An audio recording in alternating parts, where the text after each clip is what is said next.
la compagnonne et oh la compagnon. Comme promis, on va discuter d'anarchie. C'est un sujet sur lequel il y a beaucoup à dire et qui véhicule de nombreux clichés et confusions.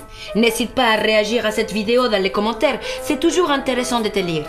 Je vais maintenant te présenter les grandes lignes de cette philosophie. De cette philosophie? Non mais je rêve! Quel genre de philosophe êtes-vous? Tout ce que veulent les anarchistes, c'est le chaos. On repassera pour la leçon de morale. Tiens, te revoilà avec la peur du désordre.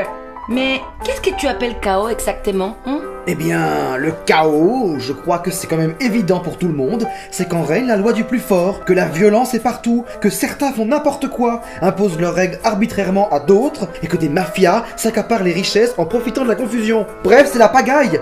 Et c'est terrible. Oh là là là là, oui, ça a l'air terrible. Pourtant, j'ai l'impression que tu décris la situation actuelle du capitalisme démocratique. Quoi? Comment ça? Nous sommes dans un état de droit, qui est le garant de la démocratie et des libertés individuelles. L'État, c'est la loi des plus forts. L'État, c'est la volonté des uns imposée aux autres. L'État, c'est le monopole de la violence qui frappe, détruit, enferme et tout. L'État, c'est les inégalités institutionnalisées. L'État, c'est l'accaparement des richesses par un petit nombre. L'État, c'est la plus grande des mafias. L'État, c'est le chaos. Ah! Ça fait du bien de temps en temps. Bon, on se met au boulot. L'anarchie, c'est pas ce que tu crois.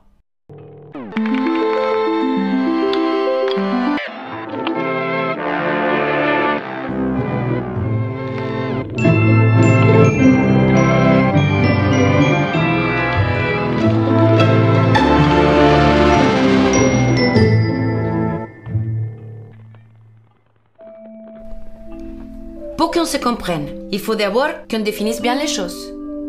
L'anarchie, si on ouvre le dictionnaire, se définit souvent par absence de chef, désordre et confusion. C'est très incomplet et péjoratif. Définir l'anarchie par l'absence de chef, par un terme négatif plutôt que positif, c'est faire la preuve de notre difficulté à imaginer un système sans domination. C'est dingue, non? Pour répondre à la question qu'est-ce qu'est l'anarchie sous une forme positive, nous allons plutôt commencer par pourquoi l'anarchie? Comme tu sais, le plus important c'est la liberté, mais c'est un peu abstrait dit comme ça. Dans une société, je vais appeler dominants les personnes ou les groupes qui ont des privilèges, c'est-à-dire qu'ils ont des droits ou des avantages particuliers que les autres n'ont pas. Les dominants utilisent souvent le mot liberté pour justifier leurs privilèges.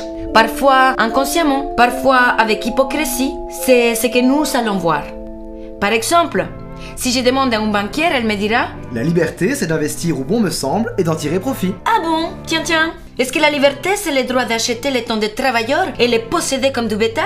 Quel drôle de liberté pour les personnes dans la misère qui n'ont aucune fortune à investir. Pour elles, c'est plutôt la liberté de se faire exploiter.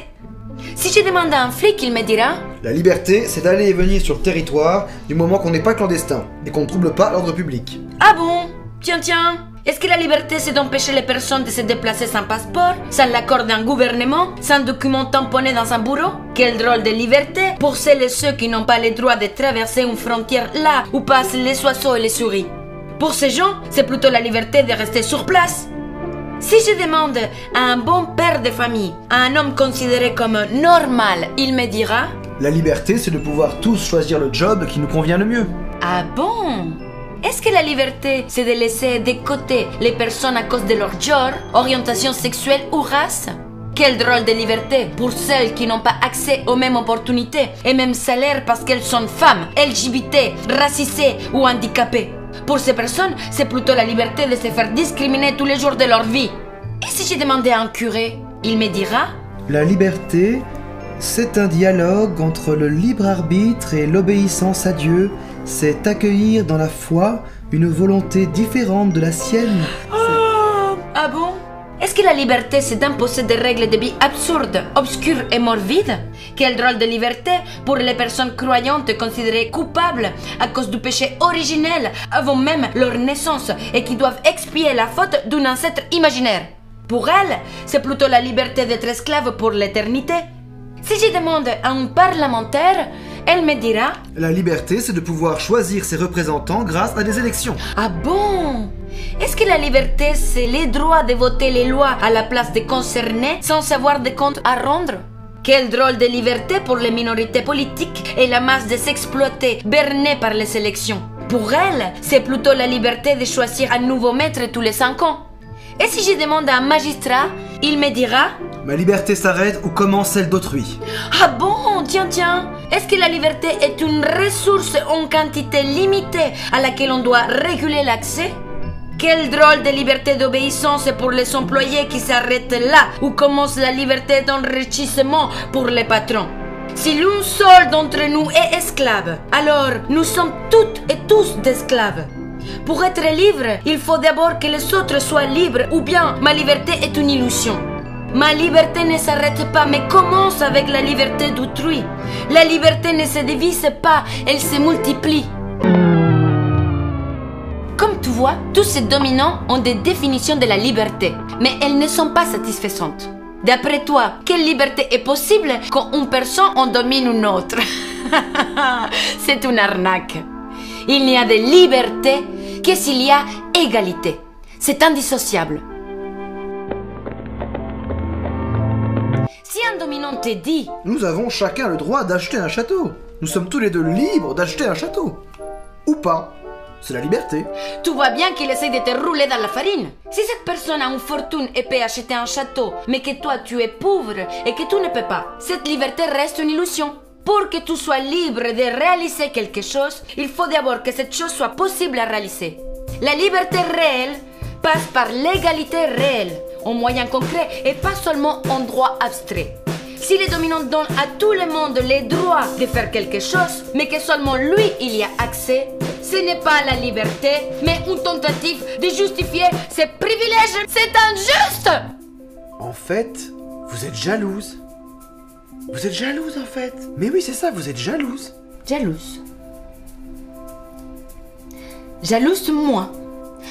Ah, yeah! Alors que presque tout ce que tu possèdes est l'œuvre des travailleuses et travailleurs que tu t'es accaparé, que ton pouvoir ne tient que par la servitude volontaire de dominer. Laisse-moi rire. Ah, tu es ridicule. Je ne suis pas jalouse, non, ni de ta fortune, ni de ton pouvoir, car tu es bien faible en réalité. Si une anarchiste déteste recevoir des ordres, elle déteste tout autant en donner. Si une anarchiste déteste se faire exploiter, elle refuse elle-même d'exploiter les autres et fait tout son possible pour rendre cette exploitation impossible. Je ne veux ni de ton privilège, ni de ton autorité. Ce que je veux, c'est l'autorité pour tous et les privilèges pour personne. Je ne suis pas jalouse, je suis révoltée. Voilà pourquoi nous voulons l'anarchie. Proudhon disait, comme l'homme, comme la femme cherche la justice dans l'égalité, la société cherche l'ordre dans l'anarchie. Ah, mais je commence à comprendre. En fait, vous ne voulez pas le chaos, vous voulez l'égalité. Mais l'égalitarisme à tout prix, ou plutôt je devrais dire le communisme, c'est très dangereux. Vous avez vu ce qui s'est passé dans les pays communistes? C'est ça que vous voulez, la dictature? Vous êtes folle? Non merci. Ah, le communisme est peut-être la chose qui a été la moins bien définie au monde. Oui, communiste si tu veux, pour l'égalité, et anarchiste pour la liberté. Voilà pourquoi on peut dire anarcho-communiste ou communiste libertaire et utiliser le drapeau rouge et noir. Mais au-delà des symboles, tu crois vraiment que l'Union des Républiques socialistes soviétiques de Staline a un quelque rapport avec les idéaux anarchistes? Oui, évidemment, si vous êtes communiste. Le communisme, c'est Staline, c'est la Corée du Nord, c'est Cuba, et c'est 500 milliards de morts. Aïe, toutes ces bêtises, c'est insupportable. Cette confusion me fait beaucoup de peine, car Staline et tout ce qu'on appelait les communistes autoritaires ont souvent persécuté les communistes anti-autoritaires, c'est-à-dire les anarchistes. L'hégémonie de la classe dominante, c'est d'arriver à nous faire accepter son récit du réel. Et cette confusion en fait partie. Mais en y regardant de plus près, dans une dictature staliniste, est-ce qu'il y a réellement égalité? Et oui, c'est l'égalité, puisque tout le monde est pauvre. Mais quel mépris! Non, tout le monde n'est pas pauvre dans le froid avec des chapeaux gris et des chaussures à fermeture éclair. C'est comme un capitalisme démocratique. Certains ont des privilèges, accaparant les ressources, donnent des ordres, ont le monopole de la violence. C'est encore une forme de domination des uns sur les autres. L'égalité n'existe pas et donc la liberté n'existe pas. On en revient toujours au même. Sans l'égalité, la liberté n'est pas possible. Et sans liberté, l'égalité n'est pas possible. Qu'est-ce qu'est l'anarchie? Eh bien, c'est ça. La liberté et l'égalité. Jamais l'un sans l'autre. Mais c'est impossible. Vous n'aurez jamais une société avec une liberté absolue et une égalité parfaite. Oui, je sais. Et alors? L'anarchie, ce n'est pas le paradis sur terre. On ne croit pas au paradis. Il n'y aura jamais de lutte finale. Mais alors, pourquoi faites-vous tout ça? Parce que l'injustice est révoltante, tout simplement. L'anarchie n'est pas un plan détaillé. L'anarchie, c'est une méthode, une ligne d'horizon, une lutte constante contre toutes les formes de domination. Tant qu'il y aura des inégalités, il y aura des raisons de se révolter. Croire qu'un jour, on se réveillera dans un monde merveilleux qui s'appelle anarchie ou communisme, c'est une illusion. Et en parlant d'illusion, prends ça. Qu'est-ce que c'est? Une stock option. C'est vrai? Ah, merci. Mais non, Beta, c'est tout rose. Maintenant, suis-moi. Je voudrais te montrer quelque chose. Mais où m'emmenez-vous? Quel est cet endroit? Ici, c'est le cimetière des illusions. C'est un lieu très important de notre école. Il y a beaucoup de illusions déjà enterrées ici. Suis-moi. J'en cherche une en particulier. Ah, voilà. Je ne comprends pas bien. Et j'ai même un peu peur. N'aie pas peur. Voici l'illusion à laquelle on va dire au revoir aujourd'hui. Cette illusion s'appelle la liberté sans l'égalité. Car on sait maintenant que ça n'existait pas. Mais pourquoi je pleure? Mais pourquoi est-ce qu'on fait ça? Parce que l'anarchie privilège la raison à la croyance. Pour raisonner, il faut se baser sur des preuves matérielles et pas seulement sur des idées farfelues qui flottent dans l'air. Je vais te raconter une histoire triste que j'aime beaucoup. Louis Michel, un anarchiste qui a participé à la Commune de Paris, a vu beaucoup de ses amis fédérés mourir pendant la terrible répression. Ils et elles ont été exécutés car ils s'étaient révoltés et avaient rêvé quelques instants à un monde plus juste, plus beau. Une douzaine d'années plus tard, pendant une manifestation de son travail, on retrouve Louis Michel portant un drapeau noir. Les gens lui demandent pourquoi et elle répond « Plus de drapeaux rouges mouillés de sang de nos soldats. J'arborerai le drapeau noir, portant le deuil de nos morts et de nos illusions. » Voilà une des raisons pour lesquelles le drapeau noir est utilisé pour les anarchistes. Mais le noir, ça fait peur. Ce n'est pas stratégique d'utiliser ce symbole. Peut-être, peut-être pas. En tous les cas, c'est beau et ça fait partie de notre histoire. Voilà pourquoi on en est fiers. Allez, vive la liberté et vive l'anarchie. J'ai une dernière question.